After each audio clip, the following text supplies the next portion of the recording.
മധുഭാസ്കരൻ.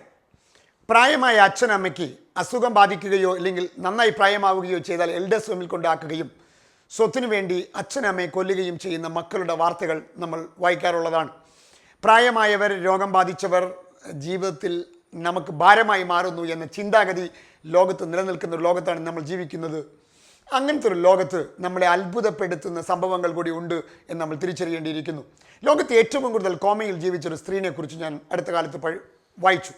42 കൊല്ലം കോമയിലായിരുന്ന ഒരു അമേരിക്കക്കാരി, Edward D O ഭാര എന്നാണ് ആ സ്ത്രീയുടെ പേര്. 17 വയസ്സിൽ നിമോണിയ വന്ന് കോമയിലായതാണ്. 42 കൊല്ലം അവർ കോമയിലായിരുന്നു. ഈ മകളുടെ ശുശ്രൂഷയ്ക്ക് വേണ്ടി തൻ്റെ ജീവിതം അർപ്പിച്ച അച്ഛൻ ഇടയ്ക്ക് വെച്ച് ഹാർട്ട് അറ്റാക്ക് വന്ന് മരിച്ചു. അമ്മ കാതറിൻ 38 കൊല്ലം ഈ കുട്ടീനെ ശുശ്രൂഷിച്ചു.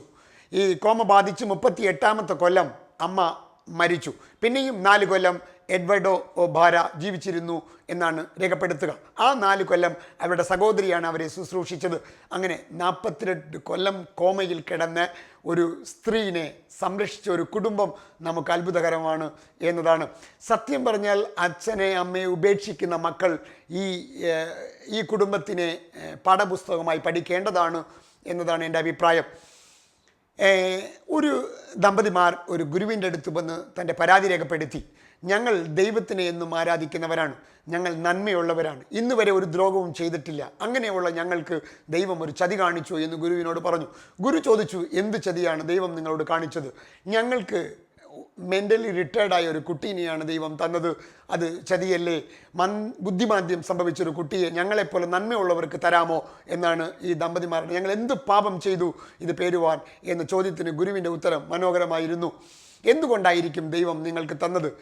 നിങ്ങളെപ്പോലെ നല്ല മനസ്സുള്ള ആളുകൾ ഈ കുട്ടിയെ ഏൽപ്പിച്ചാൽ നിങ്ങൾ നന്നായി നോക്കുമെന്ന് ദൈവം നിങ്ങളെ തിരഞ്ഞെടുത്തതായിരിക്കില്ലേ? അതിന് കാരണം നല്ല മനസ്സില്ലാത്ത തിന്മയുള്ളവർക്ക് ഈ കുട്ടിയെ കൊടുത്താൽ ആ കുട്ടിക്ക് ദോഷമുണ്ടാകുമെന്ന തിരിച്ചറിവിൽ നിന്ന് ദൈവം നിങ്ങളെ തിരഞ്ഞെടുത്തതാണ് എന്ന് ചിന്തിക്കാത്തത് എന്തുകൊണ്ട് എന്ന ചോദ്യം, ഗുരുവിൻ്റെ ചോദ്യം പ്രസക്തമാണ്.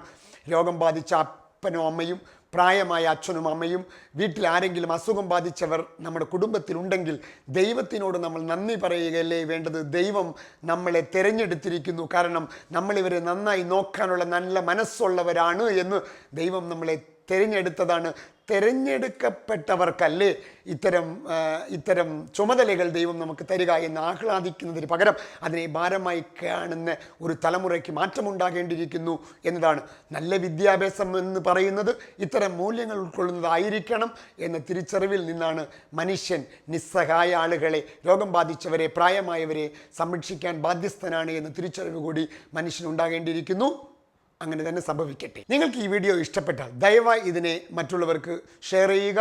ഈ യൂട്യൂബ് ചാനൽ സബ്സ്ക്രൈബ് ചെയ്തിട്ടില്ലെങ്കിൽ സബ്സ്ക്രൈബ് ചെയ്യുക. എല്ലാ ബുധനാഴ്ചയും ഒരു പുതിയ വിഷയവുമായി നമുക്ക് വീണ്ടും കാണാം. താങ്ക്